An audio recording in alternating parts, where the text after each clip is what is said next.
Sebelum melanjutkan, jangan lupa subscribe dulu. Terima kasih. Bab 307, Kota Hantu muncul. Zhao Chen, yang sedang menyerang Huang Xiaolong, tertegun oleh jejak tinju raksasa yang tampak nyata yang menutupi langit. Sebuah pikiran terlintas di benaknya dengan kecepatan kilat. Ini sepertinya adalah tinju ilahi kekosongan besar yang legendaris dari dunia ilahi kekosongan besar. Api biru yang terpancar dari tubuh Zhao Chen berubah menjadi bunga-bunga biru yang mekar di udara. Dari kejauhan, pemandangannya sangat memukau. Jejak Great Void Divine Fist menghantam banyak bunga api biru yang bermekaran.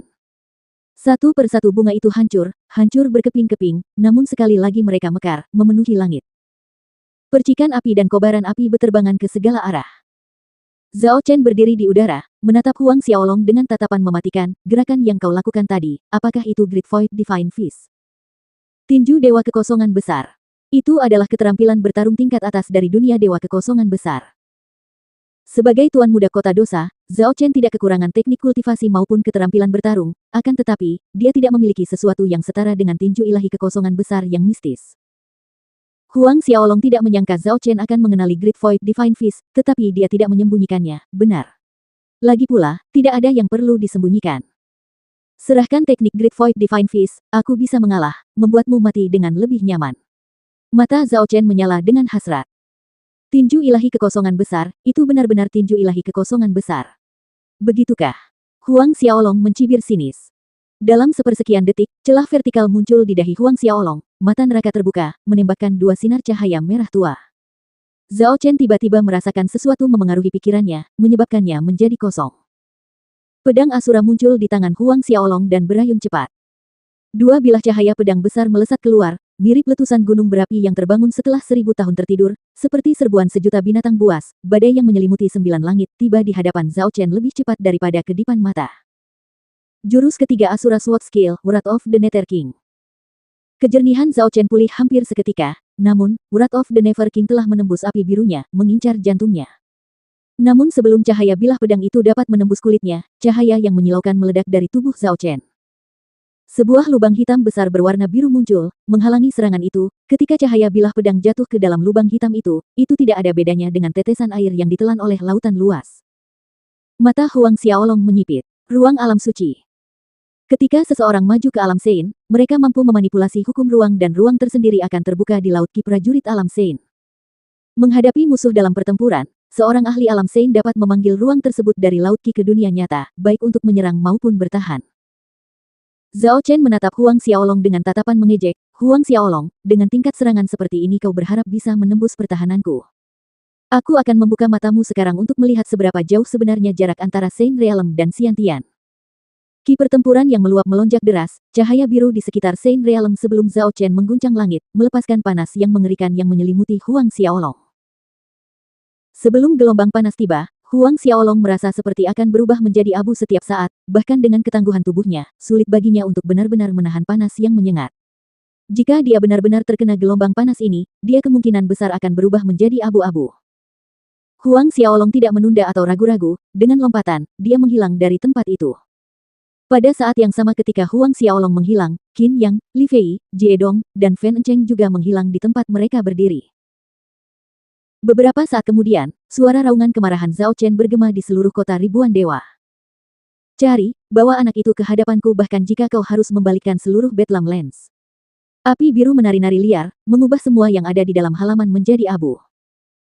Setengah jam kemudian, di sebuah bukit kecil 100 mil di luar kota Dewata, kelompok Huang Xiaolong yang beranggotakan 5 orang muncul. Meskipun ia telah menembus ke tahap ke-10 Xiantian, Huang Xiaolong tahu bahwa dengan tingkat kekuatannya saat ini, ia masih jauh dari mampu mengalahkan seorang ahli Sein Realm. Pertarungan sebelumnya dengan Zhao Chen hanyalah sebuah ujian untuk mengukur seberapa kuat ia dibandingkan dengan seorang ahli Sein Realm awal yang sebenarnya. Secara komparatif, dalam hal kekuatan dan pertahanan, dia berada di tingkat yang lebih rendah. Tentu saja, Huang Xiaolong memiliki kemampuan bela diri penyembunyian ruang dan bayangan hantu. Zhao Chen tidak dapat benar-benar melukainya jika dia benar-benar ingin lari. Lebih jauh, Huang Xiaolong tidak menampilkan seni sumi ilahi, mengubah jiwa dengan roh bela diri naga kembarnya atau mengeluarkan gunung sumi ilahi. Ia sadar dirinya takkan cukup kuat untuk mempertahankan diri jika rumor tentang dirinya yang memiliki seni Dewa Sumi dan gunung Dewa Sumi tersebar. Tidak ada cara lain selain menerobos ke alam Sein secepat mungkin. Huang Xiaolong berpikir dalam hati. Begitu dia menerobos ke alam Sein, mengalahkan Zhao Chen hanya masalah waktu. Sementara Huang Xiaolong merenungkan semua hal ini, keempat orang itu, Qin Yang, dan yang lainnya berdiri diam di belakangnya, tetapi sebenarnya, gelombang kejutan besar menghantam hati mereka. Qin Yang awalnya berasumsi bahwa, paling-paling, kultivasi Huang Xiaolong akan naik ke puncak Orde ke-8 Xiantian akhir dari petualangan terakhir, tidak pernah membayangkan bahwa Huang Xiaolong dapat bertarung dengan ahli alam Sein awal seperti Zhao Chen dan masih mundur dengan aman. Mengingat kembali adegan Huang Xiaolong bertarung melawan Zhao Chen satu demi satu, emosi mereka sulit tenang meski sudah lama berlalu. Ini telah jauh melampaui ruang lingkup imajinasi mereka. Aku memintamu untuk menyelidiki Yao Fei itu, apa hasilnya? Pada titik ini, Huang Xiaolong tiba-tiba menatap mereka dan bertanya. Sebelum Huang Xiaolong meninggalkan kota Dewa Segudang, ia memerintahkan keempat orang itu untuk mengawasi Yao Fei. Karena campur tangan Zhao Chen dan anak buahnya sebelumnya, Huang Xiaolong tidak memiliki kesempatan untuk bertanya sampai saat ini. Qin yang tersadar dari lamunannya, lalu dengan cepat melangkah maju untuk menjawab, Tuan Muda, menurut penyelidikan kami, Yao Fei menuju ke alam hantu. Wilayah hantu. Alis Huang Xiaolong berkerut, apa yang Yao Fei lakukan, pergi ke wilayah hantu. Huang Xiaolong tahu tentang wilayah hantu, yang merupakan salah satu wilayah terlarang terbesar di Bedlams, yang sebagian besar dihuni oleh hantu dan roh jahat. Prajurit Xiantian tingkat rendah yang memasuki wilayah hantu hanya akan berakhir sebagai santapan bagi para hantu dan roh jahat itu. Bahkan beberapa ahli alam Sein awal perlu berpikir dua kali sebelum menjelajah lebih dalam ke Ghost Domain. Di bagian terdalam Ghost Domain hiduplah para iblis yang telah hidup selama beberapa ribu tahun. Roh-roh jahat ini telah berevolusi menjadi iblis, masing-masing memiliki kekuatan yang mengguncang bumi, beberapa bahkan sebanding dengan ahli alam suci manusia tingkat tinggi. Menjawab Tuan Muda, menurut rumor, kota hantu akan muncul di atas domain hantu dalam waktu dekat. Tebakan bawahan ini adalah bahwa tujuan Yao Fei di domain hantu mungkin adalah kota hantu yang akan segera muncul. Li Fei melangkah maju, melaporkan informasi tersebut. Kota hantu. Huang Xiaolong sedikit bingung, dia pernah mendengar tentang domain hantu, tetapi tidak tentang kota hantu. Kota hantu adalah kota kuno peninggalan salah satu dari 6 raja kuno, dinamai sesuai dengan nama raja hantu itu sendiri, dan muncul hanya sekali setiap 1000 tahun.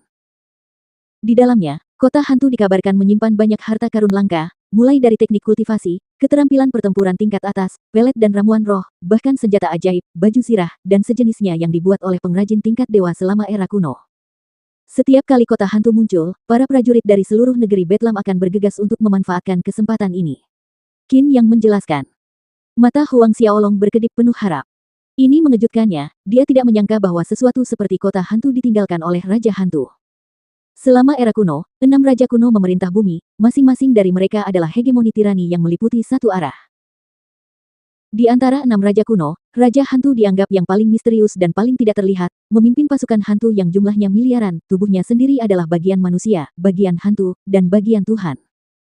Menarik. Huang Xiaolong hanya mengucapkan sepatah kata. Awalnya, ia berencana untuk kembali ke kota setan hitam dan memulai gerakannya untuk menaklukkan kota sungai darah serta kota-kota di sekitarnya. Namun, karena ia secara kebetulan melihat kemunculan kota hantu, ia pasti harus melihatnya. Kalian semua kembali ke kota sungai darah terlebih dahulu, aku akan melakukan perjalanan ke domain hantu. Kita akan menyerang kultus 5 racun saat aku kembali. Huang Xiaolong memerintahkan dengan sungguh-sungguh. Mereka berempat tidak berani menentang perintah Huang Xiaolong, masing-masing menjawab dengan penuh hormat. Dengan satu langkah, siluet Huang Xiaolong menghilang di depan mereka dalam sekejap. Katakan, apakah menurutmu Tuan Muda adalah reinkarnasi dari Dewa Langit? Li Fei tiba-tiba berbicara sambil menatap Huang Xiaolong. Ada sebuah legenda lama di dunia roh bela diri bahwa setiap 10.000 tahun, akan muncul reinkarnasi manusia dari Dewa Langit. Qin Yang dan 3 orang lainnya saling berpandangan. Ayo kita pergi. Qin Yang berkata setelah beberapa saat. Oleh karena itu, kelompok berempat itu terbang ke arah kota Sungai Darah.